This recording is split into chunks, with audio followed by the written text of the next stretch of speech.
नमस्कार। इस दुनिया में किसी भी जीव की उत्पत्ति कैसे होती है, क्या होती है, जब एक जीव बनता है, उस जीव का निर्माण होता है, कब तक? तब तक जब वो माता के अंदर है। उसी को हम आज डिस्कस करेंगे गर्भ शारीर के माध्यम से। यहाँ पे हम ह्यूमन की बात करेंगे कि आयुर्वेद के अनुसार गर्भ शारीर क्या है। तो हम देखते हैं, पहला इसमें एक टॉपिक आता है गर्भ। गर्भ क्या है? तो गर्भ होता है, आचार्य चरक जी के अनुसार गर्भ क्या है? गर्भ की परिभाषा उन्होंने क्या दी? उन्होंने कहा शुक्र शोणितम जीव संयोगे। जीव मतलब यहां पे है आत्मा। जीव मतलब आत्मा, संयोग मतलब कॉम्बिनेशन,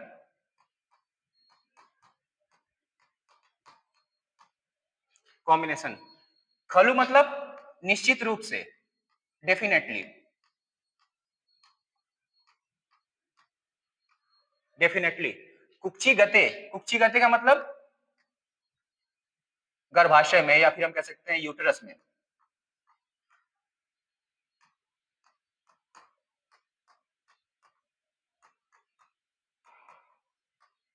ठीक है। और इसे कहा जाता है गर्भ संज्ञा भवती। इसे गर्भ की संज्ञा दी गई है, गर्भ का नाम दिया गया है। ठीक है। अब एक बार फिर से देखते हैं इसको, क्या है क्या है।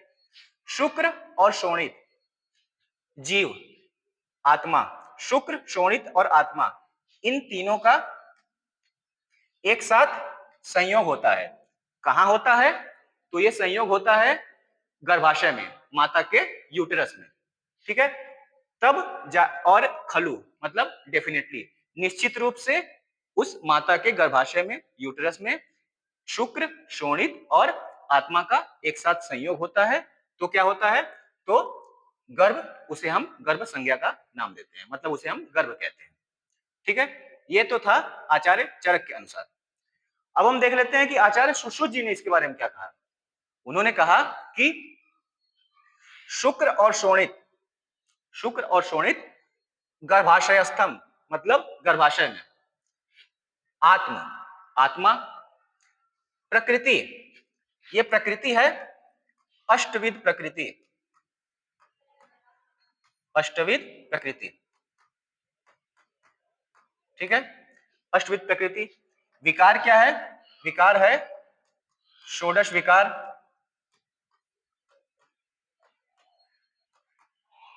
ठीक है। षोडश विकार। समूर्छितम मतलब कॉम्बिनेशन,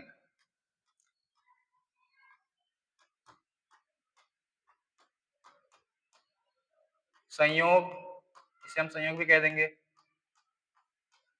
ठीक। उसे गर्भ कहा जाता है। ठीक है। शुक्र और शोणित गर्भाशय में जब मिलते हैं, और उनके साथ साथ आत्मा भी मिलती है, अष्टविध प्रकृति भी मिलती है, षोडश विकार भी मिलते हैं, और समुचित मतलब मिलना। तो जब ये एक साथ गर्भाशय में मिलते हैं, एक, दो, तीन, चार और ये पांच, ये पांच चीजें जब गर्भाशय में जाकर मिलती हैं, तब जाके एक गर्भ की उत्पत्ति होती है, और उसे हम गर्भ कहते हैं। ठीक है।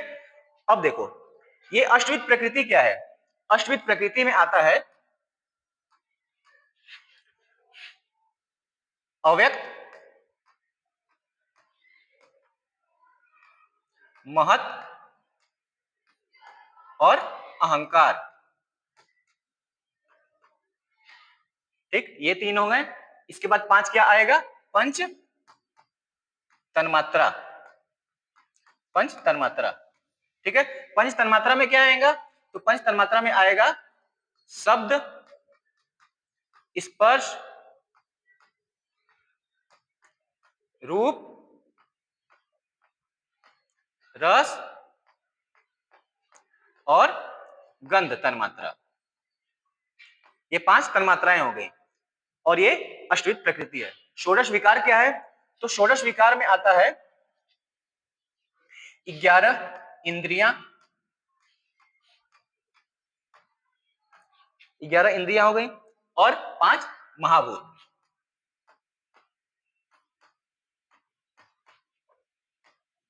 ठीक है। 11 इंद्रियों में क्या आएगा? 5 ज्ञानेंद्री,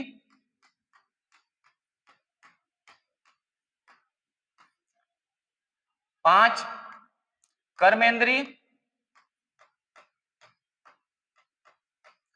और एक उभयेंद्री। उभयेंद्री मतलब मन।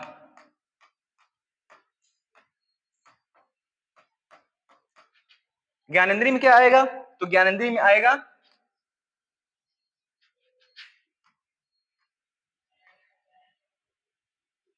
5। ठीक है। क्या क्या आएगा? तो आएगा शब्द मतलब श्रोतेंद्री। ठीक है। स्पर्श, स्पर्श में क्या आएगा? त्वकेंद्री, या फिर हम इसे कह सकते हैं स्पर्शनेंद्री। ठीक है। रूप में क्या आएगा? चक्षुनेंद्री। ठीक। रस में क्या आएगा? रसनेंद्री। और लास्ट आएगा गंध में घ्राणेंद्री। ये 5 ज्ञानेंद्रिय हो गई। 5 कर्मेंद्रिय में क्या क्या आएगा? तो 5 कर्मेंद्रियों में आएगा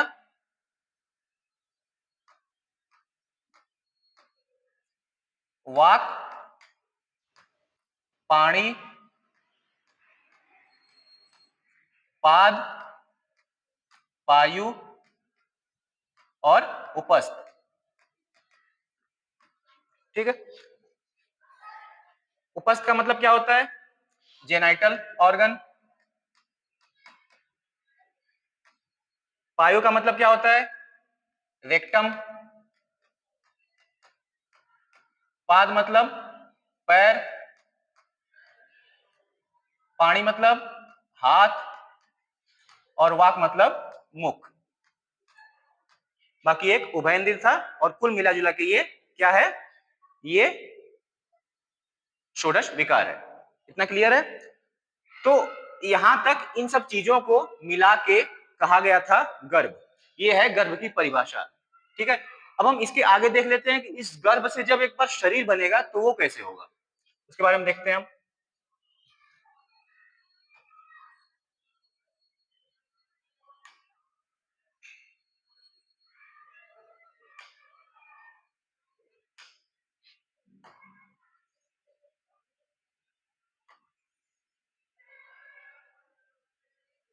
देखो, तम चेतनावस्थितम मतलब उस गर्भ में, उस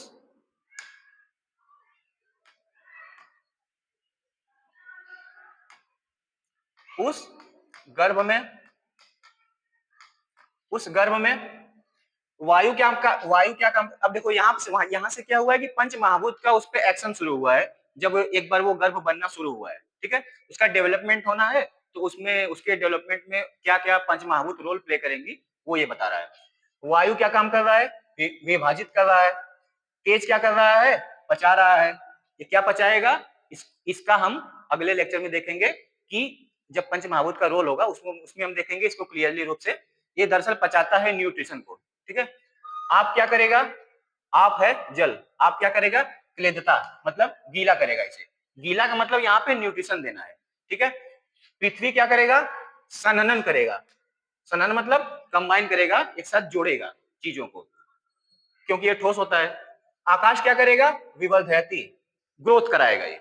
ठीक है। एवं विवर्धित, जब एक बार ये सब जब एक बार गर्भ इन पंच महाभूतों से डेवलप होने लगता है या फिर हो जाता है, तब क्या होता है? तब होता यह है कि स यदा हस्तपाद, हाथ पैर, हाथ पैर, जिह्वा, घ्राण, कर्ण और नितंब आदि, इन सभी अंगों का निर्माण हो जाता है और इसी को हम कहते हैं शरीर। इसी को हम शरीर की संज्ञा देते हैं। अब एक बार ये सब हो गया तो यह शरीर क्या होता है? षडंग होता है। यह शरीर षडंग होता है। और षडंग कैसे होता है? क्या क्या है षडंग में? तो शाखा चतस्त्रो, चार शाखा, चार शाखा पांचवा मध्य शरीर, पांचवा मध्य शरीर,